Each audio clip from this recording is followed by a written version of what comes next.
কিন্তু তুমি কোথায় ঘুমাবে? আমাকে নিয়ে আপনাকে চিন্তা করতে হবে না, আপনি খুব ভোরে উঠে যাবেন, না হলে সমস্যা হতে পারে। আচ্ছা ঠিক আছে। তারপরে ইরা আমার রুমে গিয়ে শুয়ে পড়লো, আমি সোফায় ঘুমিয়ে পড়লাম।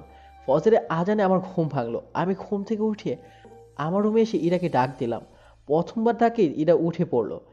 এই চলেন চলেন, তাড়াতাড়ি ফ্রেশ হয়ে নেন। আমি নিচে এসে ব্যাগটা গুছিয়ে নিলাম। আরে ভাই, আপনারা আবার কি ভাবছেন?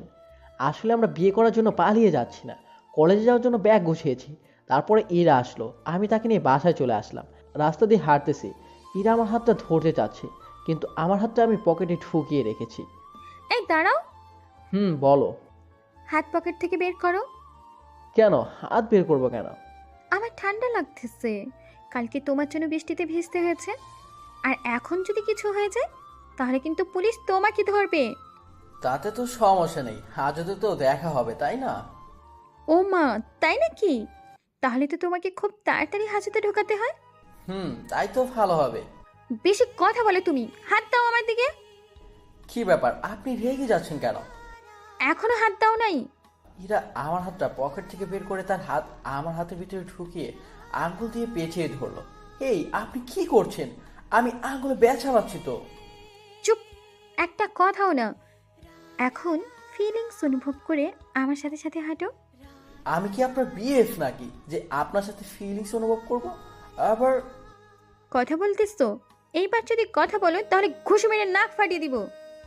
মাইরি, এটা তো দেখছি একটা গুন্ডি মেয়ে। আমিও নাক ফাটানোর ভয়ে আর কিছু না বলে হাঁটতেছি। তারপরে গিয়ে তার ফ্ল্যাটে পৌঁছে দিলাম। আমি বাঁধালাম আরেক ঝামেলা। কেন যে বাসা থেকে বের হতে গেলাম নিজেও জানি না।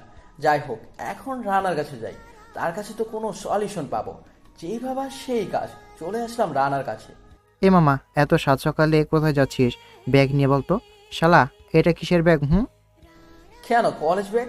তাহলে এই ব্যাগ নিয়ে কোথায় যেতে পারি বলতো? কলেজে যাবি? তাহলে শালা এত জিজ্ঞেস করতেছিস কেন? আচ্ছা সরি, এখন বল এত সকালে কেন তুই এইখানে? একটা ফ্ল্যাট লাগবে, সেই জন্য আসলাম।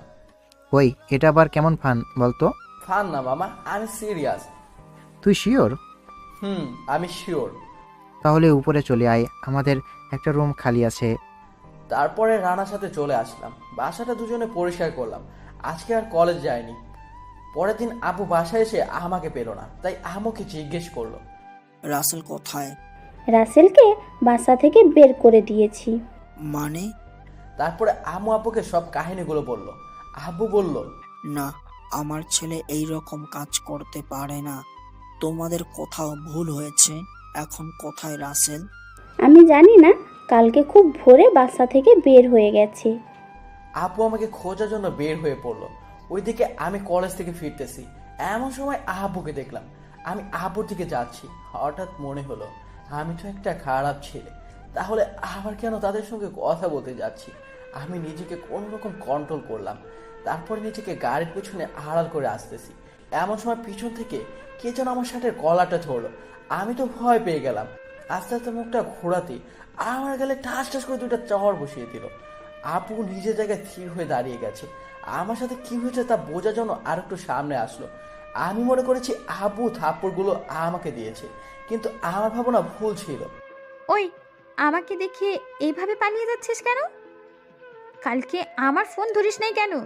পরশু আমাকে সারা রাত বৃষ্টিতে ভিজে এখন পালিয়ে বেড়ানো হচ্ছে, তাই না? আমি চুপ করে থাকলাম। তোমার পরিবার আমার জন্য তোমাকে ভুল বুঝেছে, তা আমাকে বলো নাই কেন? কি বলেছে আপনাকে এই কথা? রানা বলেছে। কিন্তু রানাকে তো আমি কিছু বলি নাই, তাহলে রানা কিভাবে জানলো? আচ্ছা বাদ দাও, এখন আমাকে যেতে হবে। আচ্ছা চলো, আমিও যাব। আমি ওইখানে আর কোনো কথা না বলে ইরাকে নিয়ে চলে আসলাম। ওইখানে বাড়াবাড়ি করলে সমস্যা আছে। ওইখানে মনে হয় আব্বু দাঁড়িয়ে আছে। ওইদিকে আব্বু আমাদের কথাগুলো শুনে বাসা থেকে হাঁটা দিল। এখন আপনি চলে যান। আমি চলে যাব মানে? আপনি কোথায় যাবেন মানে? আপনি আপনার বাসায় চলে যাবেন। আমি কোথাও যাচ্ছি না। এখানে লোকজনকে নাটক দেখাতে না চাইলে বাসার ভিতরে চলো। এখানে আবহাওয়া ভালো দেখছি না, লোকজন আমাদের দিকে তাকিয়ে আছে। আমি ইরার হাত ধরে বাসার ভিতরে নিয়ে আসলাম। দরজাটা লাগিয়ে দিয়ে তাকে বেডে বসিয়ে বললাম, এইগুলো আপনি কি করছেন? আপনি কেন আমার পিছনে পড়ে আছেন? ইরা বেড থেকে উঠে বসলো। কারণ আমি তোমাকে ভালোবাসি, তাই তোমার সাথে এরকমই করি। কিন্তু আমি তো আপনাকে ভালোবাসি না। প্লিজ আমাকে এবারের মতো মাফ করে দাও। ইরা আমার পায়ের কাছে এসে পড়লো। ইরা আমার পায়ের কাছে এসে বসলো, আমার পা দুটো ধরে কান্না করতেছে। আপনি কি করতেছেন? প্লিজ উঠেন আপনি, এটা ভালো দেখায় না। হ্যাঁ, আগে বলো তুমি আমাকে ভালোবাসো কি না? না, আমি আপনাকে ভালোবাসি না। তুমি আমাকে ভালোবাসবে না? দেখুন, আপনি আমার 3 বছরের বড়, আপনাকে আমার পরিবার মেনে নেবে না। কি? আমি তোমার বড়? যখন আমার পিছু পিছু ঘুরছিলে তখন মনে ছিল না আমি তোমার বড়? এখন আমাকে মায়ের বাঁধনে বেঁধে ফেলে কেন? এইগুলো কেন ভাবছো বলো? কি দোষ ছিল আমার? তুমি আমাকে এইভাবে তিলে তিলে কেন কষ্ট দিচ্ছ? দোষ আপনার ছিল না, দোষ ছিল আমার। কেন যে আপনাকে তখন প্রপোজ করতে গিয়েছিলাম, লুকিয়ে লুকিয়ে দেখছিলাম, তখনই খুব ভালো ছিল। কেন যে তখন আপনাকে প্রপোজ করতে গিয়েছিলাম নিজেও জানি না। আমি একটু বড় আপুদের প্রতি দুর্বল ছিলাম, তাই তখন নদীর তীরে আপনাকে শাড়ি পরা অবস্থায় দেখে ভালো লেগে যায়। তখন থেকে আপনার পিছু নেই। দেখেন, পিছনে থেকে আপনাকে সত্যিকারে ভালোবেসে ফেলেছি।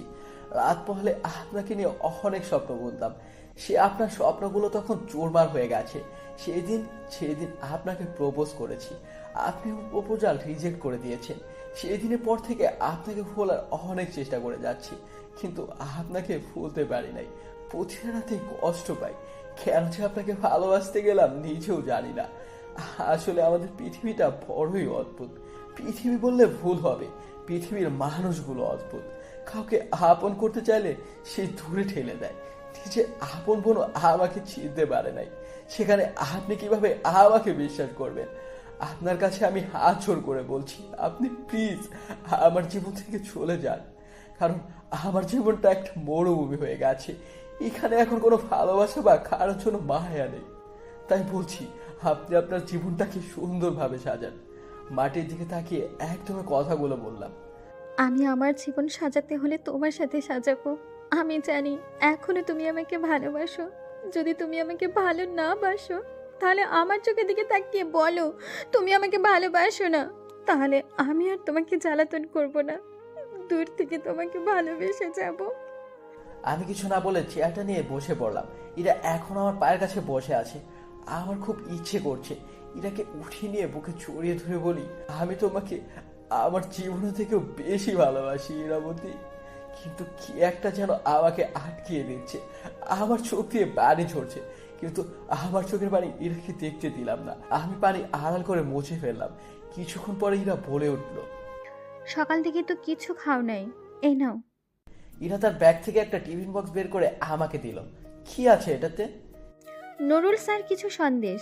আর এটা নাও, এটাতে খাবার আছে। এইগুলো আবার কষ্ট করে আনতে গেলেন কেন আপনি? তোমার আপনি শব্দটা আমাকে অনেক কষ্ট দেয়। যদি পারো একবার ইরাবতী বলে দেখো। তোমার মুখ থেকে এই শব্দটা না আমার শুনতে খুব ইচ্ছে করছে। ইরাবতী কথাটা মায়া লাগিয়ে বলল। এত মায়া লাগিয়েছে আমি কথাটা আর ফেলতে পারলাম না। ইরাবতী, তুমি কি খাবার খেয়েছো? ইরা আমার মুখ দিয়ে তুমি আর ইরাবতী শব্দটা শুনে মিটমিট করে হাসতেছে। না, আমিও খাই নাই। তুমি ফ্রেশ হয়ে আসো, আমি খাবার রেডি করছি। কান্না মিশ্রিত হাসিটা ইরাকে আবার মায়াবতী করে ওঠালো। আমি ফ্রেশ হতে চলে আসলাম। কিছুক্ষণ পরে ফ্রেশ হয়ে বের হতে আমি অবাক হয়ে গেছি। ইরা রানার সাথে বসে বসে কথা বলতেছে। রানা আমাকে দেখে বলল, কি মামা, প্রেম তো ভালো চলছে। শালা, আমি প্রেম করছি তাই না?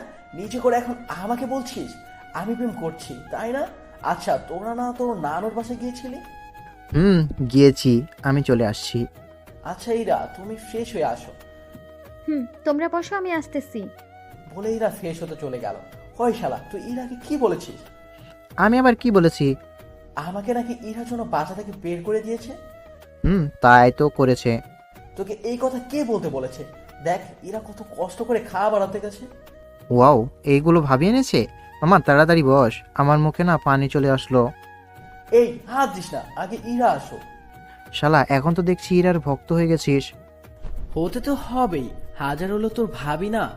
আমাদের কথাগুলো ইরা কান পিতে বাথরুম থেকে শুনতেছে। শালা, আমার না অনেক টাকা বেঁচে যাবে। কি টাকা বেঁচে যাবে? শালা, আমরা অসুস্থ হয়ে পড়লে তো ভাবির কাছে যাব, তাই না? তাহলে ভাবিকে টাকা না দিয়ে চলে আসবো। আমি কি বসে থাকবো নাকি? শালা, আমার বড় কষ্ট টাকা তোরা নিয়ে চলে আসবি, তা কখনোই হতে দেব না। সময় হলে দেখা যাবে। হঠাৎ ইরা এসে বলল, দুজনের মাঝে কি কথা হচ্ছে শুনি? তেমন কিছু না। কে বলেছে কিছু না? ভাবি, আমরা অসুস্থ হলে কিন্তু তোমার কাছে চলে যাব, টাকা কিন্তু দিতে পারবো না। ইরা আমার দিকে তাকিয়ে হাসে, তা আমি আর চোখে তাকিয়ে দেখতে পেলাম। আর শালা রানার মুখে কি কিছুই আটকে না। শালা বিয়ে না করার আগে ভাবিটাকে বসে আছে। আচ্ছা ঠিক আছে, নেব না। এখন বসো, আমাদের সাথে সকালে ব্রেকফাস্টে, দুপুরে লাঞ্চ টাইম করো। না ভাবি, আমি খাবো না। আমি খেয়েছি। তোমার কলিজার টুকরাটাকে খাওয়াও। সকাল থেকে কিছু খাই নাই মনে হয়। আমি আসি, আমার আবার নীলার সাথে দেখা করতে যেতে হবে। তারপর রানা চলে গেল। ইরা আমার পাশে এসে দাঁড়িয়ে আছে। কি হলো, তুমি ওইখানে দাঁড়িয়ে আছে কেন? খাবার খাবে না? তুমি খাইয়ে দিলে খাবো। ইরা আমার কোলে এসে বসে পড়লো। আমি ইরা কাণ্ড দেখে অবাক। আমি ইরা দিকে হা করে তাকিয়ে আছি। এই, হাঁ করে তাকিয়েছো কেন? মুখে মাছি ঢুকবে তো, পরে আবার অপারেশন করতে হবে। আমি সাথে সাথে মুখ বন্ধ করে ফেললাম। লজ্জায় মুখ নিচের দিকে নামিয়ে নিলাম। ওরে বাবু রে, লজ্জা পেতে হবে না আর। এখন আমাকে খাইয়ে দাও। আমি পারবো না। তোমাকে পারতে হবে না, তুমি শুধু হাতে লোকমা নিয়ে আমার মুখে ধরো, তারপরে আমি নিজে খেয়ে নিব। কি আর করার, আমি খাইয়ে দিচ্ছি। আর কিছুক্ষণ পরে ইরাও আমাকে খাইয়ে দিচ্ছে। ভালোবাসার মানুষের হাতে খাবার খাচ্ছি। এটা যেন একটা অন্যরকম অনুভূতি, যা যা শুধু অনুভব করা যায়, ছোঁয়া যায় না। খাবার শেষে ইরা আমার কোল থেকে নেমে খাবারের প্লেটগুলো কিচেনে নিয়ে পরিষ্কার করতে আনলো। আমি শুধু ইরার কাজকর্ম দেখছি। ইরা আজকেও শাড়ি পরে আসলো। তার শাড়ির আঁচলগুলো কোমরে গুঁজে দিয়েছে। তাকে দেখতে একদম আমার মনে রানীর মতো লাগছে। কপালে একটু একটু ঘাম আসছে। ওই ঘামগুলো ইরাকে আরো মায়াবতী করে ওঠালো।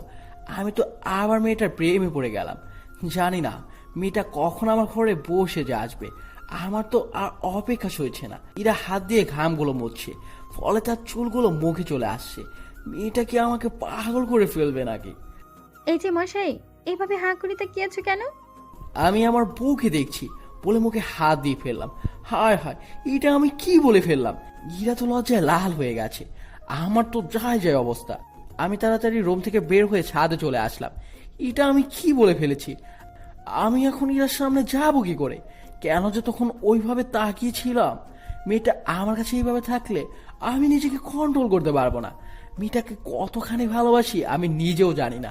বলতে গেলে আমি মেয়েটাকে ছাড়া শূন্য। কিছুক্ষণ পরে রুমে এসে দেখলাম ইরা বিছানায় শুয়ে আছে। আমারও ঘুম পেয়েছে। একটা সিঙ্গেল সোফা আছে, ওটাতে ঘুমিয়ে পড়লাম। আমার ঘুম ভাঙতেই দেখতে পেলাম ইরা আমার বুকের উপর শুয়ে আছে। মেয়েটার চুলগুলো আমার মুখে লেপ্টে আছে। আমি তার মুখ থেকে চুলগুলো সরিয়ে কপালে একটা কিস করে বসলাম। ইরা একটু কেঁপে উঠলো। আমি ইরার মুখ থেকে চুলগুলো ছাড়িয়ে দিয়ে কপালে একটা কিস করলাম। ইরা একটু কেঁপে উঠলো। আমি ইরাকে জড়িয়ে ধরে আবার ঘুমের রাজ্যে হারিয়ে গেছি। ইরাটাকে আমার ঘুম ভাঙলো। এই ওঠো, ফ্রেশ হয়ে আসো। তুমি কখন উঠলে? আমি এই মাত্র উঠে ফ্রেশ হয়ে আসলাম। আচ্ছা, তুমি আজকে হাসপাতালে যাওনি কেন? ছুটি নিয়েছি 1 সপ্তাহ। কেন, কোথাও যাবে নাকি? একটু কক্সবাজারে যাব। ও, মন খারাপ করে বললাম। কি হলো, তুমি হাসছো কেন? তোমাকে না এই অবস্থায় দেখতে অনেক সুন্দর লাগতেছে। আমি তোমাকে ছেড়ে কোথাও যাচ্ছি না। এরা আমার কাছে এসে আমাকে জড়িয়ে ধরলো। তো আমাকে মিথ্যা বললে কেন? জানো আমার কত খারাপ লেগেছে। সরি বাবু, আমি দেখতে চেয়েছি তোমার রিয়াকশন কেমন। এরা আমার মুখে 2 হাত দিয়ে বলল, তুমি বাসা যাবে না? ছুটিগুলো কি বাসায় যাওয়ার জন্য নিয়েছি? তোমার সাথে সময় কাটানোর জন্য ছুটিগুলো নিয়েছি। কি সত্যি? বাবু, এখন ফ্রেশ হয়ে আসো। আমি বিছানা থেকে উঠে ওয়াশরুমে এসে ফ্রেশ হয়ে বের হলাম।